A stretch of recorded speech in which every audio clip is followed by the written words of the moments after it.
Hello friends. आप लोगों को स्वागत है आपके अपने यूट्यूब चैनल मैथ संग्रह में। तो आज के वीडियो में हम लोग देखने वाले हैं फिजिक्स से रिलेटेड इम्पोर्टेंट क्वेश्चन को, जो कि क्लास 12th और कॉम्पिटिटिव एग्जाम के लिए इम्पोर्टेंट होगा। तो चलिए आज का वीडियो शुरू करते हैं। आज का फर्स्ट क्वेश्चन है, कह रहा है कि प्रकाश का वेग महत्तम होता है। ऑप्शन नंबर ए है हवा में, बी शीशा में, सी पानी में और डी निर्वात में। तो इसका सही उत्तर हो जाएगा निर्वात में, ऑप्शन नंबर डी। निर्वात में होता है प्रकाश का वेग 3 लाख किलोमीटर प्रति सेकंड। निर्वात में इतना होता है प्रकाश का वेग। तो चलिए अब हम लोग नेक्स्ट क्वेश्चन देख लेते हैं। आज का सेकंड क्वेश्चन है, हीरा का अपवर्तनांक करीब होता है, यानी कह रहा है किसके नजदीक होता है हीरा का अपवर्तनांक। तो ऑप्शन नंबर ए में है 1, बी 1.5 और सी 2.42 और डी 4.14। तो इसका सही उत्तर ऑप्शन नंबर सी हो जाएगा, 2.42 हो जाएगा। सबसे अधिक अपवर्तनांक हीरा का ही होता है और ये 1.5 है, ये कांच का अपवर्तनांक है। तो चलिए अब हम लोग नेक्स्ट क्वेश्चन देख लेते हैं। आज का तीसरा क्वेश्चन कह रहा है, पतली झिल्ली के रंगीन दिखने का कारण है। तो इसका सही उत्तर ऑप्शन नंबर ए है प्रकीर्णन, बी ध्रुवन, सी व्यतिकरण और डी विवर्तन। तो इसका सही उत्तर हो जाएगा व्यतिकरण, ऑप्शन नंबर सी। चलिए नेक्स्ट क्वेश्चन देख लेते हैं। आज का फोर्थ क्वेश्चन कह रहा है, खगोलीय दूरदर्शी में अंतिम प्रतिबिंब होता है। तो अंतिम प्रतिबिंब खगोलीय दूरदर्शी में होता है आभासी और सीधा।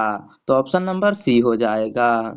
इसी को काल्पनिक और सीधा भी कहा जा सकता है। तो चलिए अब हम लोग नेक्स्ट क्वेश्चन देख लेते हैं। आज का 5वां नंबर प्रश्न कह रहा है, सरल सूक्ष्मदर्शी की आवर्धन क्षमता होती है। तो ऑप्शन नंबर में ए है डी प्लस एफ, बी में है डी प्लस 1/f और सी में 1 प्लस डी गुना एफ यहाँ था और ऑप्शन डी में -1। तो इसका सही उत्तर हो जाएगा option number C, 1 plus D गुना एफ होता है सरल सूक्ष्मदर्शी की आवर्धन क्षमता, ऑप्शन नंबर सी हो जाएगा। चलिए नेक्स्ट क्वेश्चन अब हम लोग देख लेते हैं। आज का 6ठा नंबर प्रश्न कह रहा है, निकट दृष्टि दोष के निवारण के लिए प्रयोग किया जाता है। तो निकट दृष्टि दोष के निवारण के लिए हम लोग प्रयोग करते हैं उत्तल लेंस। तो इसका सही उत्तर हो जाएगा ऑप्शन नंबर बी, निकट दृष्टि दोष के निवारण के लिए उत्तल लेंस। चलिए अब हम लोग नेक्स्ट क्वेश्चन देख लेते हैं। आज का 7वां नंबर प्रश्न कह रहा है, किसी वस्तु का मनुष्य की आंख के रेटिना पर बना प्रतिबिंब है। तो ऑप्शन नंबर ए है काल्पनिक और सीधा, ऑप्शन नंबर बी है वास्तविक और सीधा, ऑप्शन नंबर सी है काल्पनिक और उल्टा और ऑप्शन नंबर डी है वास्तविक और उल्टा। तो हम लोग जानते हैं कि आंख के रेटिना पर जो प्रतिबिंब बनता है वो वास्तविक और उल्टा बनता है, यानी ऑप्शन नंबर डी हो जाएगा सही।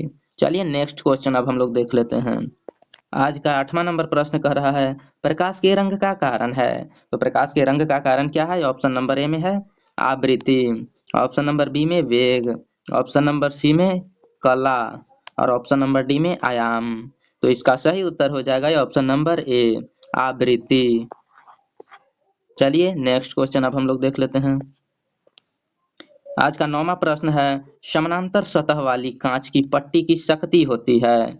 तो समानांतर सतह वाली कांच की पट्टी की जो शक्ति होती है, ऑप्शन नंबर ए है अनंत, ऑप्शन नंबर बी है 0 और ऑप्शन नंबर सी है 100 सेंटीमीटर और ऑप्शन नंबर डी है 10 सेंटीमीटर। तो इसका सही उत्तर ऑप्शन नंबर बी हो जाएगा। समानांतर सतह वाली कांच की पट्टी की शक्ति होती है 0, 0, ऑप्शन नंबर बी हो जाएगा सही। चलिए नेक्स्ट क्वेश्चन देख लेते हैं। प्रकाश वर्ष किस भौतिक राशि का मात्रक है। तो इसका ऑप्शन नंबर ए है दूरी, ऑप्शन नंबर बी समय, ऑप्शन नंबर सी ऊर्जा और ऑप्शन नंबर डी कार्य। तो प्रकाश वर्ष हम लोग जानते हैं कि दूरी का मात्रक है, इसका सही उत्तर ऑप्शन नंबर ए हो जाएगा। और एक प्रकाश वर्ष यानी एक लाइट ईयर बराबर होता है 9.46 गुना 10⁻15 मीटर। तो चलिए अब हम लोग नेक्स्ट क्वेश्चन देख लेते हैं। ऑब्जेक्टिव में पूछा जाता है, बहुत ही इंपॉर्टेंट है। चलिए नेक्स्ट क्वेश्चन देख लेते हैं। आज का 11वां प्रश्न कह रहा है एक सरल सूक्ष्मदर्शी से बना प्रतिबिंब होता है। तो ऑप्शन नंबर ए है काल्पनिक और सीधा, ऑप्शन नंबर बी है काल्पनिक और उल्टा, और ऑप्शन नंबर डी दिया हुआ है वास्तविक और सीधा, और ऑप्शन नंबर डी इनमें से कोई नहीं। तो इसका सही उत्तर हो जाएगा वास्तविक और सीधा, ऑप्शन नंबर सी। सरल सूक्ष्मदर्शी से बना प्रतिबिंब वास्तविक और सीधा। तो चलिए नेक्स्ट क्वेश्चन देख लेते हैं। आज का 12वां नंबर प्रश्न कह रहा है उत्तल लेंस द्वारा निम्नलिखित में कौन सा दृष्टि दोष दूर किया जाता है। तो उत्तल लेंस से कौन दृष्टि दोष दूर किया जाता है। ऑप्शन नंबर ए है निकट दृष्टि दोष, ऑप्शन नंबर बी है दूर दृष्टि दोष, और ऑप्शन नंबर सी है जरा दृष्टि दोष, और ऑप्शन नंबर डी है इनमें से कोई नहीं। तो इसका सही उत्तर हो जाएगा ऑप्शन नंबर बी दूर दृष्टि दोष। तो चलिए अब हम लोग नेक्स्ट क्वेश्चन को देख लेते हैं। 13वां नंबर प्रश्न कह रहा है तालाब की तली कुछ ऊपर उठी हुई प्रतीत होती है, यह किसका कारण है। तो जैसे में हम लोग देखते हैं, जैसे हम लोग किसी भी बर्तन में अगर पानी रखते हैं तो उसका तली जो पेंदी है नीचे वाला ऊपर उठा हुआ प्रतीत होता है, यह किसके कारण होता है। तो देखते हैं ऑप्शन नंबर ए है व्यतिकरण, ऑप्शन नंबर बी परावर्तन, ऑप्शन नंबर सी अपवर्तन, और ऑप्शन नंबर डी है इनमें से कोई नहीं। तो इसका सही उत्तर हो जाएगा प्रकाश के अपवर्तन के कारण ऐसा प्रतीत होता है, जो तली है ऊपर उठा हुआ प्रतीत होता है, यानी ऑप्शन नंबर सी हो जाएगा प्रकाश का अपवर्तन के कारण यहाँ होता है। चलिए नेक्स्ट क्वेश्चन देख लेते हैं। प्रश्न कह रहा है वस्तु से बड़ा आभासी प्रतिबिंब बनता है। तो वस्तु से बड़ा और आभासी प्रतिबिंब किस दर्पण से बनता है। तो फर्स्ट ऑप्शन है उत्तल दर्पण, सेकंड है अवतल दर्पण, और सी में है समतल दर्पण, डी इनमें से कोई नहीं। तो इसका सही उत्तर हो जाएगा अवतल दर्पण, यानी ऑप्शन नंबर बी हो जाएगा। तो चलिए अब हम लोग नेक्स्ट क्वेश्चन देख लेते हैं। आज का 15वां प्रश्न कह रहा है एक पीन छिद्र कैमरा किस सिद्धांत पर कार्य करता है। तो ऑप्शन नंबर ए है पूर्ण आंतरिक परावर्तन, ऑप्शन नंबर बी है परावर्तन पर, ऑप्शन नंबर सी है प्रकाश के रेखीय परासरण पर, और ऑप्शन नंबर डी है इनमें से कोई नहीं। तो इसका सही उत्तर ऑप्शन नंबर सी हो जाएगा प्रकाश के रेखीय परासरण पर, ऑप्शन नंबर सी मेरा हो जाएगा। चलिए नेक्स्ट क्वेश्चन देख लेते हैं। आज का 16वां नंबर प्रश्न कह रहा है जल और कांच के अपवर्तनांक क्रमशः 4/3 तथा 3/2 है, तो जल का कांच के सापेक्ष अपवर्तनांक होगा। तो ऑप्शन नंबर ए है 2, option number C 1/2, option number D 9/8, और ऑप्शन नंबर डी 8/9। तो चलिए इसको हम बनाते हैं।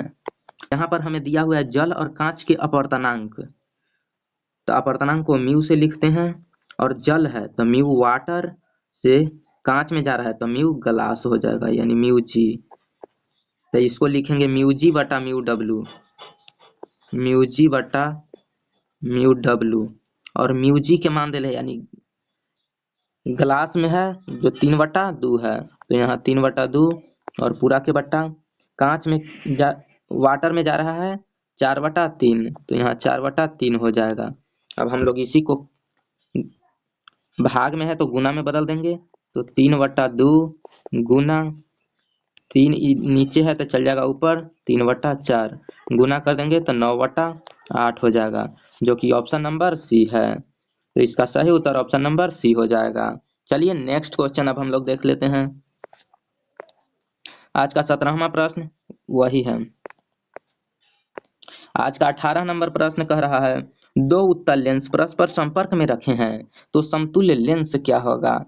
तो ऑप्शन नंबर ए है उत्तल, ऑप्शन नंबर बी अवतल, ऑप्शन नंबर सी समतलावतल, और ऑप्शन नंबर डी इनमें से कोई नहीं। तो इसका सही उत्तर हो जाएगा उत्तल ही होगा। दो उत्तल दर्पण है तो उसका समतुल्य जो है वह उत्तल दर्पण ही होगा, यानी ऑप्शन नंबर ए। चलिए नेक्स्ट क्वेश्चन देख लेते हैं। आज का 19वां नंबर प्रश्न कह रहा है एक उत्तल लेंस में वस्तु और उसके वास्तविक प्रतिबिंब के बीच की न्यूनतम दूरी क्या होती है। तो इसका ऑप्शन नंबर ए है 4f से अधिक, ऑप्शन नंबर बी 4f से कम, और ऑप्शन नंबर सी 2f के बराबर, और ऑप्शन नंबर डी 4f के बराबर। तो इसका सही उत्तर हो जाएगा ऑप्शन नंबर डी 4f के बराबर होता है वास्तविक प्रतिबिंब